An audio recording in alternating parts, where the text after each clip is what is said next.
Deputada Camila, uma coisa interessante é que a senhora falar sobre a questão do preconceito, ela foi exercer o mandato ainda num tempo muito difícil, onde a maioria eram os homens que assumiam o parlamento, e ela está à frente, ela está centrada numa história interessante, que é a Constituinte de 88, quando o Brasil estava passando por uma transição, né, passando para a democracia.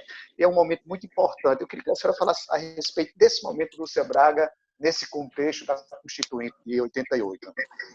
Pois é o que eu disse, os preconceitos ainda existem, né? Nós somos a maioria da população, somos a maioria do eleitorado, mas somos uma minoria absurda, né? A Assembleia Legislativa de 36, só temos 5 deputados estaduais, a Câmara mesmo só tem uma deputada federal de 12 deputados federais da Paraíba.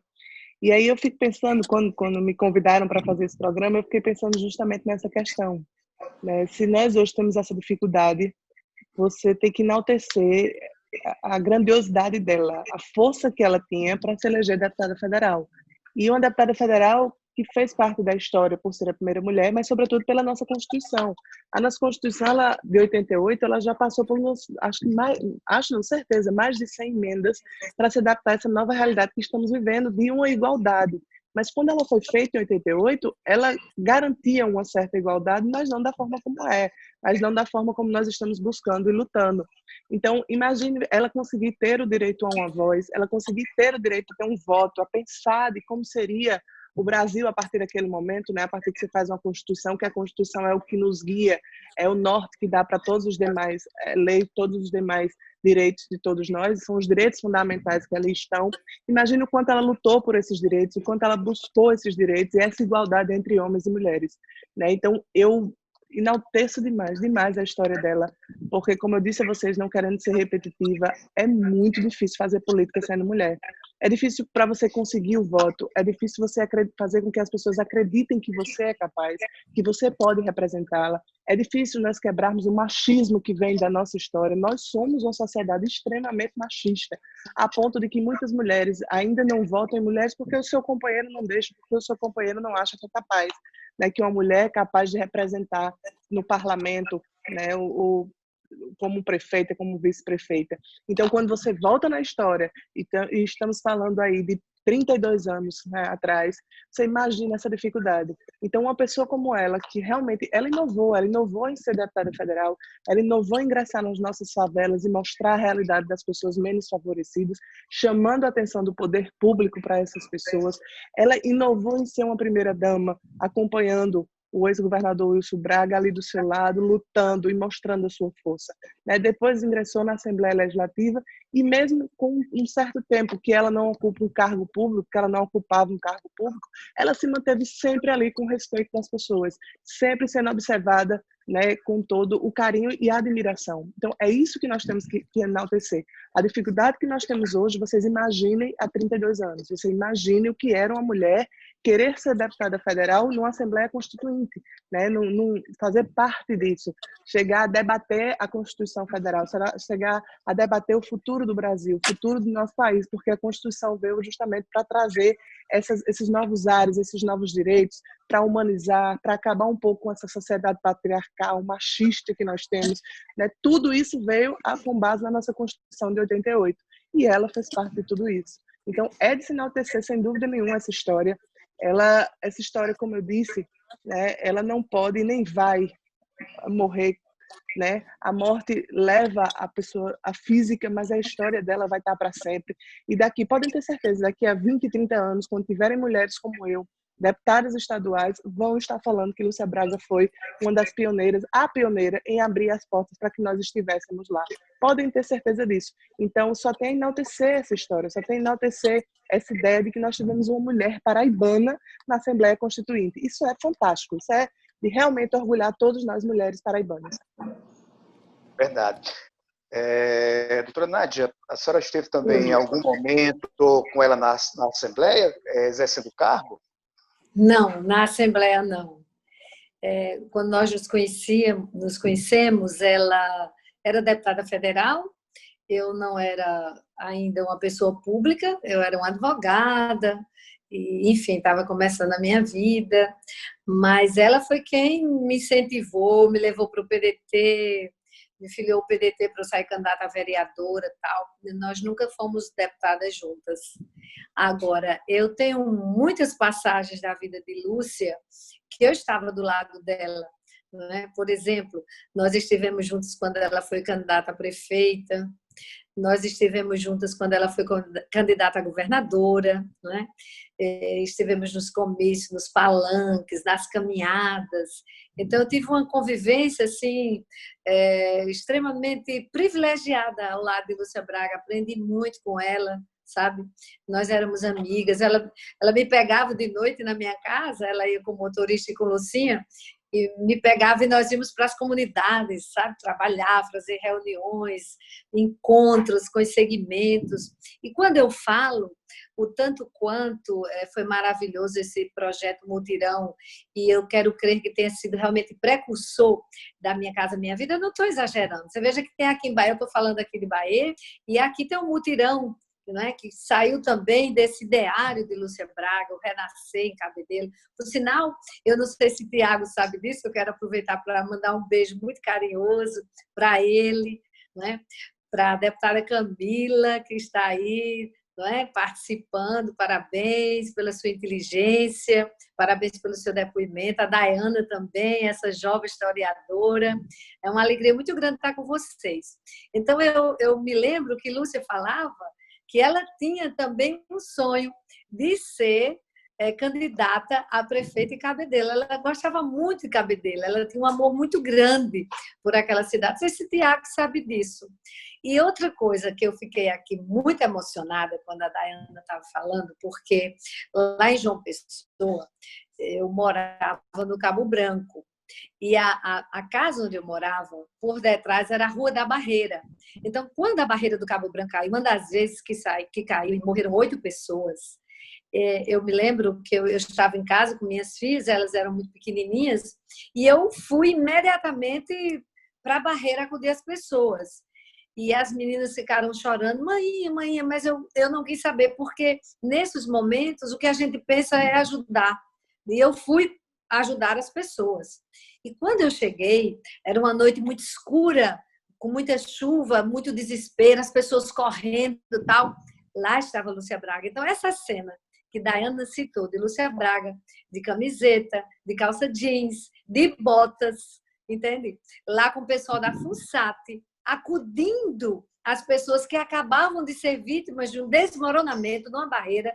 Eu estava lá nesse momento e eu vi Lúcia Braga lá com as meninas da FUNSAT.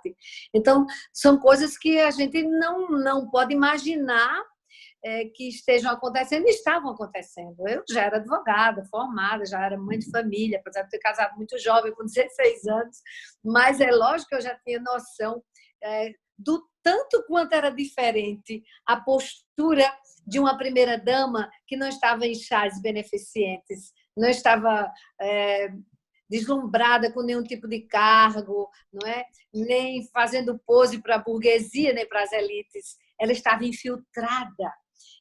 infiltrada e colaborando com as pessoas mais carentes, com os vulneráveis, não é? Com os invisíveis. Isso era uma coisa muito, muito bonita de ver. E eu testemunhei isso, Dayana. Olha que maravilhoso, eu sou testemunha dessa cena que você falou.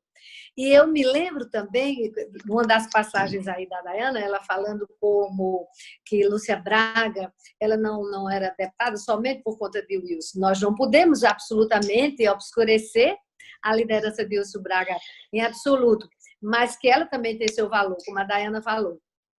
Eu me recordo, meu pai era um médico e era uma pessoa extremamente humanista, tanto ele como minha mãe, ele exercia uma medicina de uma forma muito humanista, e ele era fã de Lúcia Braga.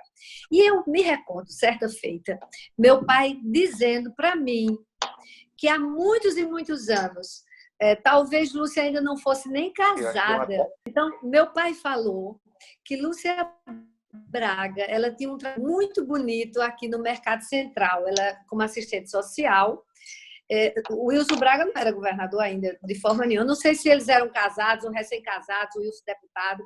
E Lúcia Braga, uma grande liderança aqui em João Pessoa, e fundou o Clube do Balaieiro, as pessoas que faziam aquele frete ali no mercado. As pessoas mais antigas vão saber disso. Hoje em dia é mais carrinho de mão e tal, não é? Com os informais. Então, sempre essa luta de Lúcia Braga aconteceu, e acho que esse é o maior legado que ela deixa para todos nós, sabe? Como o Tiaguinho falou, ela lá mostrando para ele uma criança ainda, eu dou por vista como deve ter sido linda essa cena, ela lá mostrando para ele o que era uma casa de taipa, e já ali, sabe, ensinando para ele, despertando nele, enquanto pessoa humana, a sensibilidade, né, a capacidade de ajudar as pessoas que precisam e, dessa forma, a gente transformar o mundo numa coisa melhor. Tiago, uma coisa interessante é que mesmo a doutora Lúcia afastada esses últimos anos da política, mas ela existia uma certa influência no cenário político. Sim, sim, como a gente já falou, né? Como pelo pioneirismo que ela atuou, pela inovação da atuação dela à época, à frente do seu tempo, como já foi falado aqui, ela sempre foi, mesmo afastada, sempre foi muito lembrada. Mesmo nos últimos anos, afastada da política, um pouco mais reclusa, de casa, se dedicando à família. Mas eu queria também fazer tocar nos pontos que tanto a Daiane quanto a deputada Camila e a doutora Nádia falaram. Primeiro eu vou falar aqui dos livros, né, que a Daiane falou, os livros Tempo de Viver e Tempo de Contar. Esse foi o primeiro livro. Gafes Nossas de Cada Dia, que foi um livro que é um livro meio até humorístico, porque ele conta do cotidiano dentro de casa, situações inusitadas, e também o livro A Casa da Palmeira. Eu tive a oportunidade de ler todos os 3 livros e testemunhei a escrita desses livros. Então, assim, muitas vezes eu, junto com minha mãe, a gente ia fazer a edição e tirar algumas partes e modificar e levar. Então, assim, foi uma época muito bacana na construção e na escrita desses livros que, assim, me remeteu agora, quando Daiane falou, me remeteu a boas lembranças, a gente lá na casa de Camboinha, cheio de papel em cima da mesa, e aí a gente mudando e alterando as coisas, fazendo toda a edição do livro. Então, são livros muito, muito bacanas. Eu tenho até alguns exemplares da Casa da Palmeira. Quem quiser, eu posso fornecer. Eu tenho alguns exemplares, tem uma caixa deles em casa e posso fornecer para vocês. Com relação ao preconceito que a deputada Camila Toscano falou, realmente a gente é de se imaginar o preconceito que ela vivia na época, porque a gente sabe que hoje em dia a mulher em todos os setores, não só na política, ela sofre esse tipo de preconceito, muitas vezes até exercendo o mesmo cargo do homem, mas ainda assim tem um salário mais baixo, tanto nas empresas privadas como também em outros setores. Mas ela não só sofreu esse preconceito, deputada Camila, por ser mulher, mas também sofreu muito preconceito na trajetória política dela por ter algumas posições firmes e que contrariassem até mesmo os próprios aliados políticos. Então, ela até pagou o preço na trajetória política dela por essas posições firmes que ela tinha. Muitas vezes contrariando, até indo de encontro com os interesses do meu avô, indo de maneira em lado oposto ao meu avô, e isso mostra ainda mais a independência que ela tinha. Como a doutora Nádia falou, ela não foi só deputada ou seguir uma carreira política por conta da liderança e da força de Wilson Braga. Claro que a força de Wilson Braga ajudou a ela a dar o pontapé inicial, mas com certeza ela teve na sua trajetória toda essa atuação independente de Wilson Braga, e que foram muitas vezes motivo de briga dentro de casa, briga no bom sentido, que eu testemunhei várias vezes, minha avó com posições contrárias ao meu avô, e meu avô tendo que acatar mesmo, porque quem mandava em casa era ela e pronto. Então, assim, são histórias que a gente vai lembrando, vai puxando na memória, que vocês vão falando, e eu vou anotando aqui e fico até um pouco emocionado de relembrar. Com relação ao desejo da disputa lá na prefeitura de Cabedelo, ela tinha sim esse desejo, eu sabia desse desejo, inclusive esse desejo dela foi um pouco externado por meio do meu pai, né? Meu pai tem uma atuação muito forte na cidade de Cabedelo, foi secretário de turismo lá, foi candidato a vice-prefeito. Então, assim, a trajetória política do meu pai ia se iniciar na cidade de Cabedelo, né? Ele não teve a oportunidade de continuar, todos sabem, ele morreu com 41 anos, mas esse desejo era muito evidente nela, muito pelo que ela fez no Renascer, naquelas comunidades, de ajudar aquelas comunidades. E também ela tinha um desejo muito forte, doutora Nádia, de ser prefeita de Bahia. Ela também tinha esse que legal. de ajudar, principalmente as pessoas do mutirão. Ela dizia, meu filho, como é que deve estar o mutirão? Aquelas pessoas todas, será que o Felipe ainda me conhece lá? Eu digo, conhece, com certeza, conhece. Eu queria destacar era isso, era essas lembranças que vocês vão falando, eu vou anotando aqui e estou lembrando de muita coisa e estou até um pouco emocionado aqui nesse momento. Deixa eu só fazer 2 registros. Primeiro que Nádia Paletó fala, eu também morei a vida inteira no Cabo Branco, né, na praia e na Barreira. E engraçado que das minhas lembranças de criança, de infância com relação a Lúcia Braga, eu me lembro justamente isso, quando João Pessoa era invadida pela chuva, ela estava sempre dentro das favelas, sempre tentando ajudar. Eu tenho isso como uma lembrança minha, fixa de criança, adolescente, que tinha nela essa imagem. Sempre que as pessoas menos favorecidas de João Pessoa precisavam, ela estava sempre lá. E outra, a referência que faço, Tiago, você, na minha memória e no meu pensamento, em nenhum momento a posição dela ou a firmeza dela está atrelada ao fato dela ter sido casada com Wilson Braga. Eu tenho todas essas lembranças, eu tenho toda essa firmeza dela como uma pessoa física, não a mulher de Wilson Braga, mas a mulher que abriu as portas para todos nós, a mulher que era mãe das favelas, né? Ela era a mãe das favelas, foi ela que deu realmente a visão da sociedade de que essas pessoas existem, que essas pessoas precisam ser tratadas de forma diferente e precisam ganhar uma dignidade do poder público nosso. Tem que ter um olhar diferenciado. Então, tudo isso eu tenho referência a ela, independente de quem ela era casada ou com quem ela era casada. Não estou desmerecendo, obviamente, o ex-governador Wilson, mas, assim, mostra que ela realmente conseguiu o seu lugar ao sol, né? Se pôr ao sol e não foi uma sombra a vida toda. Isso é muito bacana, né? É ver que realmente ela conseguiu e conquistou o espaço dela por ser ela e pela forma como ela tratava as pessoas, sobretudo os mais pobres.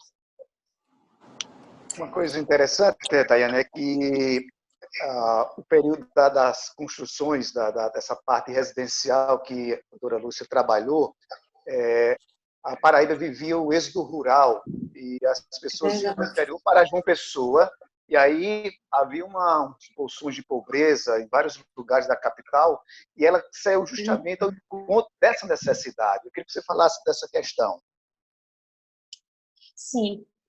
Primeiro eu queria destacar essa questão do preconceito de gênero, que vocês falaram, e tem uma passagem no livro da Lúcia que é muito interessante, que ela destaca que quando ela estava no governo, à frente da FUNSAT, os correligionários apoiavam que ela falasse nos comícios, nas aparições públicas oficiais, e quando ela lançou a candidatura, eles deixavam ela por último, e ela deixa essa insatisfação dela, por exemplo, no livro, para dizer, agora eu tenho o meu próprio protagonismo, eu preciso do meu espaço no campo político, e os próprios correligionários acabavam pelo fato dela ser mulher, deixando ela por último, dando menos espaço de fala.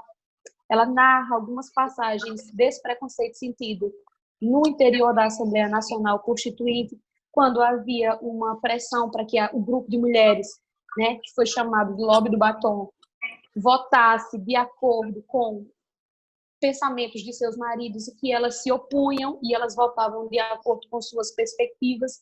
Então, Lúcia, ela sofreu esse preconceito de gênero no campo da política, assim como diversas as mulheres, principalmente por ter sido de fato a primeira aqui na Paraíba, e ela não escondeu isso, ela deixou isso registrado nos seus escritos, né?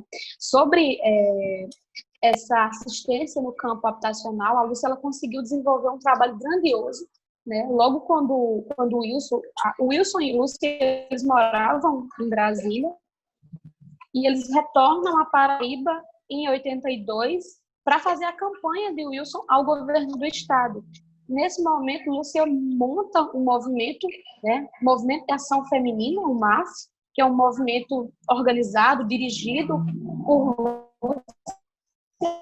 comunidades carentes, mas que tinha como objetivo juntar, né, essa população feminina em prol da campanha de Wilson Braga, né? Então, o primeiro ponto assim, a ser desenvolvido pela Lúcia foi o MAF, né, ainda em 82. Quando o Wilson é eleito, em 83, Lúcia assume a presidência da FUNSAT, Fundação Social do Trabalho.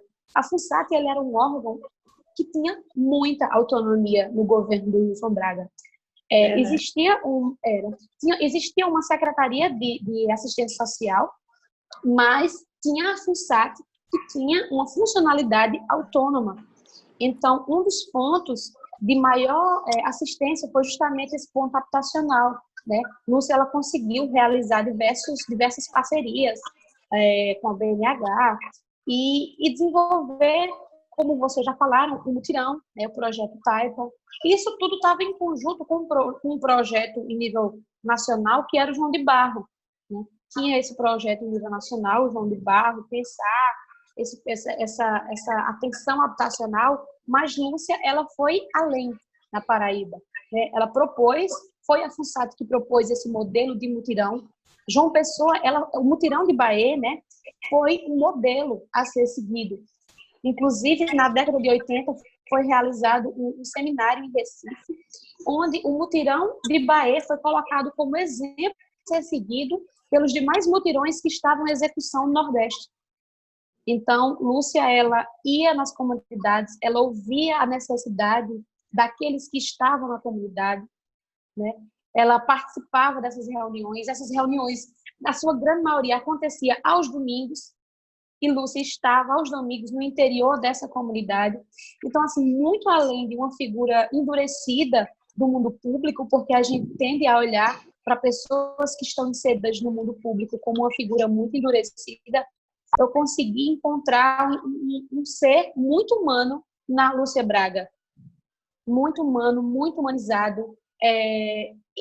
Eu acho que isso se justifica pela sua trajetória de vida, pela luta que teve no interior da sua casa com a filha Patrícia. Ela era uma pessoa extremamente humanizada, né? E esses conflitos com o Wilson Braga aconteciam, às vezes, por isso. Porque o Wilson era aquela figura política tradicional, estava ali, mas Lúcia, ela até fala no livro, muitas vezes meu casamento ficou em jogo porque eu tinha que bater de frente com o Wilson para deixar a minha opinião posta, né? Uma desses conflitos interessantes foi quando os dois, um decidiu apoiar a candidatura de Tancredo Neves e o outro a de Maluf. Lúcia apoiou Tancredo e o Wilson apoiou Maluf. E os dois iam para os comícios separados. Eles iam cada um para o seu lado. E Lúcia, inclusive, nessa ocasião, falou, né, narrou que o Wilson Braga queria oferecer um jantar para a Maluf e ela falou, só vai oferecer para a Maluf se oferecer para o outro candidato, porque a gente apoia pessoas diferentes, posições políticas diferentes. Então, ela deixava isso muito, muito claro. Então, isso mostra como ela postura firme, ela era totalmente usada. E eu acho que esses dois fatores fizeram com que esse protagonismo dela, de fato, se sobressaísse no cenário paraibano. Agora, nós vamos a um intervalo e voltamos daqui a pouco.